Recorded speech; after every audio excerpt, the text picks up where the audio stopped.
Muito bem, o STF garantiu nesta quarta-feira que jamais proibiu o governo Jair Bolsonaro de agir no combate à pandemia do novo coronavírus. Em vídeo postado no seu perfil oficial do Facebook, o tribunal afirmou uma mentira contada 1000 vezes não vira verdade. O vídeo alega que, conforme decisão do plenário, União, estados e municípios têm competência concorrente para agir na pandemia.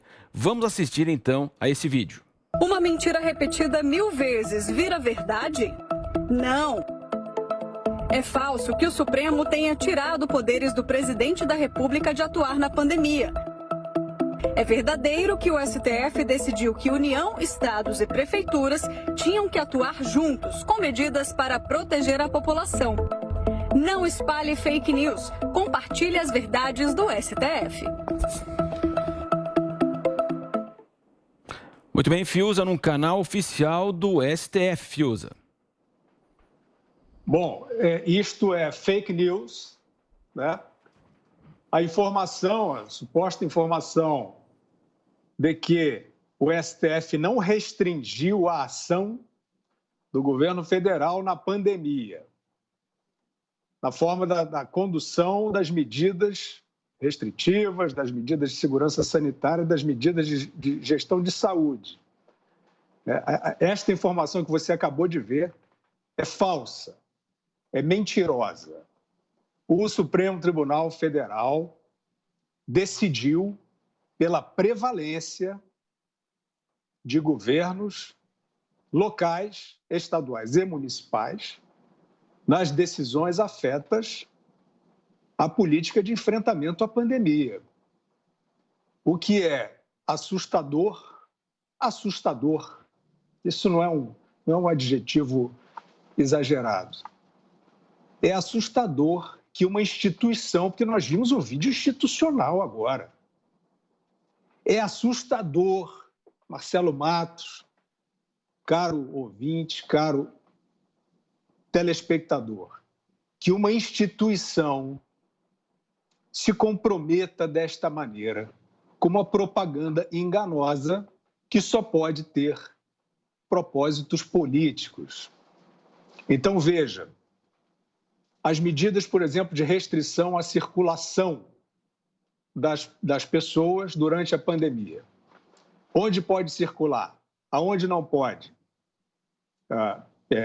Decretos colocando, às vezes até sem o decreto, colocando toque de recolher, nós vimos por todo o território nacional, com o governo federal se opondo claramente a isso, tentando, inclusive, em pelo menos 2 ocasiões, fazer o contraponto judicial, tentando reabilitar o direito basilar do cidadão de circular e perdendo na justiça. Perdendo por quê? Porque as decisões locais prevaleciam de acordo com a decisão do Supremo Tribunal Federal. Eu estou realmente perplexo com essa degeneração institucional do STF, agora fazendo propagandinha. Vocês desistiram da finalidade de vocês? Bem, eu vou ler, já que o STF não conhece a sua própria decisão, eu vou ler a decisão do STF, do dia 8 de abril de 2020. Vamos ver se eles refazem esse vídeo. E usaram até essa ideia que uma mentira contada 1000 vezes. O que é isso? Isso é uma pantomima? Isso é um teatrinho? É preocupante, viu? Eu quero saber onde estão os juristas brasileiros. Todo mundo se demitiu da responsabilidade de fazer o Estado de Direito vigorar nesse país? Olha, se não se demitiu, é preciso um contraste ao que faz essa Suprema Corte, ora. Então vamos ler. 8 de abril, decisão assinada pelo ministro Alexandre de Moraes. O STF resolve o seguinte, aspas, não compete ao Poder Executivo Federal, repetindo, não compete ao Poder Executivo Federal, o governo federal, afastar unilateralmente as decisões dos governos estaduais, distrital e municipais, que no exercício de suas competências constitucionais adotaram ou venham a adotar no âmbito de seus respectivos territórios, importantes deles, né? Importantes medidas restritivas como a imposição de distanciamento e isolamento social, quarentena, suspensão de atividades de ensino. Houve a polêmica das escolas. Qual era a posição do governo federal? Ele conseguiu prevalecer sobre o funcionamento de escolas? Olha o que o STF está dizendo num vídeo institucional que é mentira. Então, vamos lá. Suspensão de atividades de ensino, restrições de comércio, atividades culturais e a circulação de pessoas, entre outros mecanismos reconhecidamente eficazes. Isso reconhecidamente no texto do STF, do Alexandre de Moraes, reconhecidamente por especialistas que ele quer reconhecer, porque não há estudos reconhecendo a eficácia disso no mundo, desse tipo de medida grosseira de lockdown para a redução do número de infectados e de óbitos. Pois bem, então, esse texto que nós vimos aqui, ele é uma resposta a um pedido de liminar que sustenta o seguinte: seja determinado respeito às determinações dos governadores e prefeitos. Ou seja, ele passa da questão do escopo da esfera de poder para o titular do cargo. Isso é texto do STF, não é meu, não é pingos nos is. Isso é texto do STF. Ele já falou dos estados, não é isso? Governos estaduais, distritais e municipais. Agora eu estou lendo, seja determinado a respeito às determinações dos governadores e prefeitos. Isso é texto do STF. Onde é que está a fake news? Eu não estou entendendo. E aí, sobre o sistema de saúde e a política efetivamente de saúde, diz o seguinte, a mesma decisão. 8 de abril de 2020. A descentralização político-administrativa do sistema de saúde, né, é o que a decisão reza, que prega, com a consequente descentralização da execução de serviços e distribuição dos encargos financeiros entre os entes federativos, inclusive no que diz respeito às atividades de vigilância sanitária e epidemiológica. Aí está a decisão do Supremo Tribunal Federal, que eu me sinto constrangido, realmente, um jornalista, um observador, tendo que ler uma decisão de uma alta corte sobre vigência de competências e de poderes durante uma pandemia com tanto sofrimento, com tanta tragédia. Eles estão querendo repetir isso num vídeo institucional, dizer o que eles mesmos decidiram. Para quê? Para fazer... Não é possível, não custo a crer. Para culpar o governo federal, é isso? Né? No ano anterior à eleição, será que é possível almas tão rasteiras, propósitos tão fúteis na mais alta corte judiciária brasileira? Eu custo a crer, mas aparentemente é o que está se passando diante dos nossos olhos.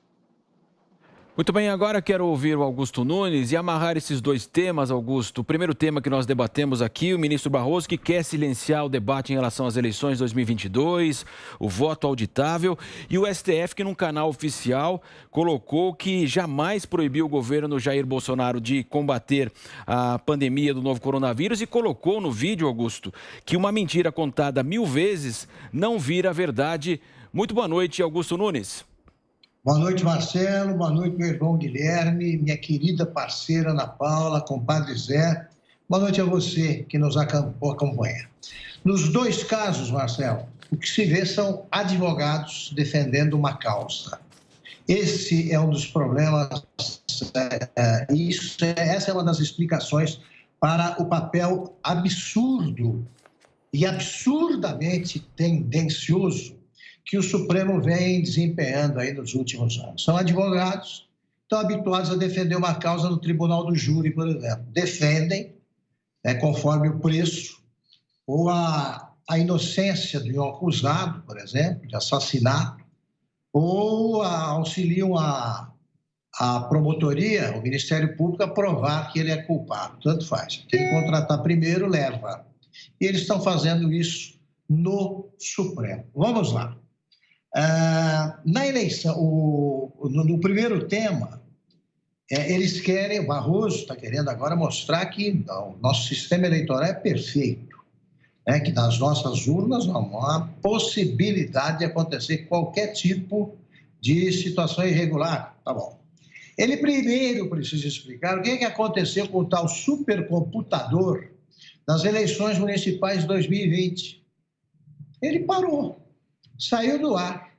Não se descobriu até agora qual foi a razão, porque ele engasgou, aí não conseguiu mais continuar a totalização dos votos. Isso durou um tempão. E o que se via era o ministro Barroso perplexo, tentando explicar o que ele chamou de supercomputador. Pode ser grande, talvez seja. Agora, não é super em nada, né? Um trapalhão. Pois bem, nada foi explicado. Não foi explicado ainda o que aconteceu naquela meia hora em que, nas eleições de 2014, em que o Toffoli, que era o presidente da Justiça, do Superior Tribunal Eleitoral, ficou trancado numa sala, sabe Deus com quem, e parou a apuração. Estava subindo o Aécio. Faltava apurar o Acre. A direção do PSDB estava lá providenciando o embarque para Minas para festejar a vitória. Apurou-se o Acre, onde o Aécio venceu e perdeu a eleição. Ninguém sabe o que aconteceu nessa meia hora. Eu não estou afirmando nada, eu só quero explicações para esse mistério que durou 30 minutos, que é como a conversa entre Átila e o Papa. Ninguém sabe o que eles falaram. Agora, hoje dá para saber. Com quem ficou trancado o Toffoli? O que eles conversaram? Qual era o problema a resolver? E esse mistério? Falta um Estado, o perdedor ganha. O perdedor que estava alcançando a dianteira, a curva, apontava para isso aí. Eu só quero saber se essas explicações já existem. Se ele quer acabar com mentiras, ele pode, por exemplo, proibir esse pessoal aí que chama o voto auditável de voto impresso. Não é. Voto impresso é uma simplificação malandra para convencer os distraídos de que estão tentando restabelecer a cédula única, só o papel, e aposentar os avançadíssimos computadores da Justiça Eleitoral. Não é nada disso. Mas é discutível a necessidade de uma justiça eleitoral. A maioria dos países do mundo não tem. E custa caro. Você sustentar a justiça eleitoral não é pouca coisa. Quem trabalha lá ganha em dobro.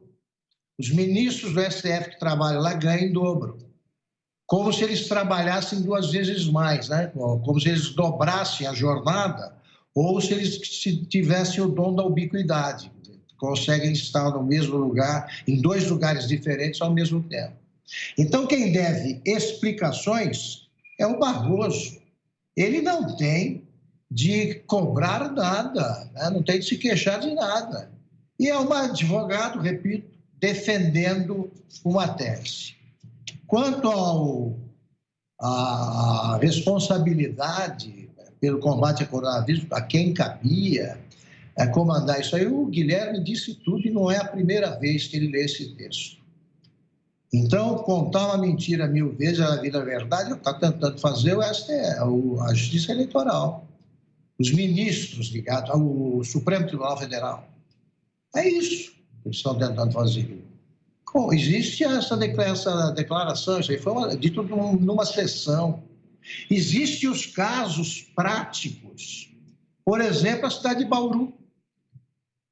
O João Dória fez o que quis, para o bem ou para o mal, no combate à pandemia aqui em São Paulo. Apontem um caso em que prevaleceu o que pensava o presidente Bolsonaro aqui em São Paulo. A prefeita foi punida pelo governo estadual por ter visitado o presidente Bolsonaro, pedindo coisas para Bauru. Na cidade onde eu vivo, foi governador e prefeito. Onde eu nasci, governador e prefeito. Por determinação do Supremo. Agora, quem mais? O que fez o Bolsonaro? Também essa. Né? Foi ele que organizou agora o lockdown também, no Brasil inteiro. Ele é o responsável pelos mortos da Bahia, né? Onde o governador do PT decidiu tudo. Piauí, que preside o consórcio do PT e preside o consórcio dos governadores. O que é que fez o Bolsonaro? Repito, para o bem e para o mal, quem comandou a guerra aí contra o coronavírus foram os prefeitos e os governadores. O governo federal ficou com o papel de trem pagador. Dava o dinheiro, distribuiu verbas, que também foram alvo de uma roubalheira, né, a roubalheira do Convidão, que a nossa comissão de investigação, né, a CPI, também se recusa a investigar. Os investigadores não querem saber disso. Nessa área, o governo atuou. Agora, eles estão acusando do quê? Também é responsável pelo lockdown, pela crise econômica, é isso que o Bolsonaro fez? Agora, está dito aí o que o Guilherme acabou de ler, eles disseram, que o Guilherme acabou de ler mais uma vez, qual é a dúvida? Então, está na hora de alguém começar realmente, né, advogados, juristas, políticos, começar a dizer o seguinte: o Supremo está abrigando um bando de vigaristas que agora mentem, apesar da existência de provas documentais, materiais. Portanto, eles são, fora o resto, mentirosos. Muito bem, Zé Maria, quero ouvi-lo agora. Pois é, veja bem a gravidade da coisa, né? Está em nome do Tribunal Superior Eleitoral. A gente não sabe se é uma iniciativa da Secretaria de Comunicação do Supremo ou do próprio presidente Luiz Fux ou dos ministros. Mas o certo é que eu colocaria, sim, um carimbo bem forte de fake news nessa história. Eu vou explicar aqui que fake news é diferente de uma simples mentira. Mentira é mentira e pronto. Só que fake news, ela é de difícil comprovação. E é exatamente nesta dificuldade de checagem que se apega o distribuidor dessas informações falsas, né, com um pedacinho de verdade ou uma aparência de verdade. E junto com emoção, ou seja, uma disputa política. É assim que se constrói uma fake news. E eu vou explicar o motivo desta minha conclusão de carimbar como fake news essa história de que o presidente Jair Bolsonaro não foi impedido pelo Supremo de decidir. Se não houvesse impedimento ou restrição às decisões do presidente, não haveria uma sentença do Supremo Tribunal Federal, que inclusive foi lida mais de uma vez pelo Fiuza aqui, restringindo ou diminuindo a ação do governo neste combate à pandemia, né? O governo entrou realmente com o pagamento porque não poderia deixar o brasileiro morrer à míngua e distribuiu respiradores, distribuiu insumos hospitalares e, por último, comprou vacinas e nós estamos sendo vacinados por vacinas compradas pelo governo federal. Agora, veja bem, é uma ideia do Supremo de nos fazer de bobos. Sabe por quê? E esta mensagem, vou repetir, uma fake news, ela se baseia numa aparência de verdade ou num pedacinho de verdade para mentir e para exagerar. Ela se baseia no poder de decisão que o presidente teria, mas limitado ao que quer o Supremo Tribunal Federal, ou seja, ao acompanhar os estados e municípios. Então, eu diria mais ou menos assim: é um pai dizendo para o filho, né, eu sou liberal, você pode escolher qualquer curso que você queira, desde que seja direito. Ou seja, na sentença, o Supremo Tribunal Federal restringiu, proibiu o presidente Jair Bolsonaro de decidir contra o que querem governadores e prefeitos. Ou seja, o presidente Jair Bolsonaro, pela sentença do Supremo, teria todo o direito e toda a liberdade de decidir, desde que fosse para prender, desde que fosse para lockdown, desde que fosse no sentido do que querem os prefeitos e governadores. Isto não é poder de decisão. Se o Supremo tivesse dado poder de decisão, como diz esta fake news, o presidente amanhã mesmo poderia decretar a abertura geral, que eu já acho que está exagerada. Tem em São Paulo a ideia de abrir totalmente, né? E aí ele teria liberdade. Isso é liberdade. A liberdade é a liberdade de decisão, a liberdade de escolha. Não é liberdade para decidir por um caminho traçado por alguém. Isso não é liberdade. Então, resumindo, trata-se de uma fake news no melhor sentido, porque dá uma aparência de verdade, dá um conceito difícil de ser explicado para que todos acreditem, e é aí que é feito o estrago. Portanto, o Supremo restringiu mesmo, o Supremo decidiu cercar o governo federal e o presidente Jair Bolsonaro teria e tem toda a liberdade, desde que seja para aplicar lockdown, desde que seja para seguir os prefeitos e governadores. Gente, isso não é liberdade, né? Eu fecho agora esse tema com você, Ana Paula. Bom, um tema aí que exploramos bastante, né, nessa nossa primeira pauta. Agora, é muito bom a gente deixar claro, porque do jeito que esses personagens aí, como o próprio ministro Barroso, Alexandre de Moraes, os políticos dessa oposição, do jeito que eles estão colocando, né, essa pauta para a sociedade, empurrando como se fosse uma pauta bolsonarista, uma agenda do presidente Bolsonaro. Não tem nada de agenda do presidente Bolsonaro, não. Isso é uma agenda e uma pauta justa, correta, né, com muita preocupação da sociedade brasileira, da nação brasileira que assistiu aí a maior democracia do mundo passar por uma eleição bastante conturbada, até hoje lotada de perguntas sem respostas, indícios graves de fraude.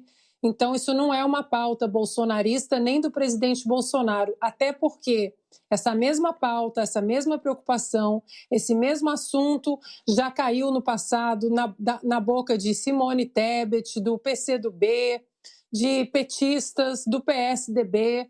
E por que agora é uma pauta bolsonarista, uma pauta do presidente Bolsonaro? Mas há alguns anos era uma pauta de outros políticos, inclusive o próprio Rodrigo Maia. Nós trouxemos aqui os vídeos, né? Semana passada colocamos aí vários vídeos. O deputado Carlos Sampaio também, que era chefe do comitê presidencial do então candidato Aécio Neves, discutia isso abertamente, a preocupação não apenas naquela eleição contra a Dilma, mas para o futuro. E por que agora isso é uma pauta bolsonarista? Não é. O brasileiro está preocupado com esse assunto já há algum tempo e agora alguns políticos querem empurrar isso de uma forma como o próprio vídeo que nós vimos aí do STF contando uma mentira 1000 vezes até que ela vire verdade. Eu estava vendo um vídeo aqui, se eu não me engano, acho que até temos esse vídeo do ministro Barroso, com aquela voz suave, aquela serenidade ali no Congresso, de uma maneira muito sutil, tentando lutar contra essa justa pauta, né, que o povo quer. E ele diz no vídeo que a fraude não existe, ele é categórico, ou seja, ele está afirmando que no futuro a fraude não existe. Não sei como. Queria essa bola de cristal aí do ministro Barroso para jogar na Mega Sena essa semana, né? E ele diz também que a vida vai ficar parecida com o que era antes, que nós vamos voltar no tempo como se estivéssemos voltando aí a algum sistema obsoleto, né? Sistema obsoleto é o que nós temos hoje. E um dos passos para o começo da modernização do nosso sistema, das nossas urnas que não são de última geração, é exatamente aí a implementação dessa camada extra de transparência com o voto auditável e sob escrutínio público. Se eu não me engano, corrija se eu estiver errada, Matos, mas eu acho que a gente tem esse vídeo aí. Tem sim, vamos acompanhar então, Ana Paula, um trechinho desse vídeo. A posição do TSE no tocante ao item segurança é de que a introdução do voto impresso seria uma solução desnecessária para um problema que não existe, com um aumento relevante de riscos. É um discurso bastante extenso, né, Ana? Nós trouxemos aí esse trecho, Ana. É um discurso extenso que vale a pena a nossa audiência aí dar uma olhadinha nas ferramentas de busca. Se eu não me engano, foi em junho desse ano, ele estava no Congresso falando exatamente sobre essa pauta do voto auditável, e a gente vê, assistindo o discurso todo ali, se eu não me engano, 30 minutos mais ou menos, assistindo o discurso todo, você percebe a sutileza de querer dar uma outra impressão, colocar uma roupa até de que é um absurdo a população estar pedindo mais uma camada de transparência. Eu espero mesmo, Matos, que agora, dia 1º, as pessoas possam sair às ruas e colocar de uma maneira muito clara, muito óbvia, que isso não é uma pauta de nenhum político, é uma pauta do povo. Nós queremos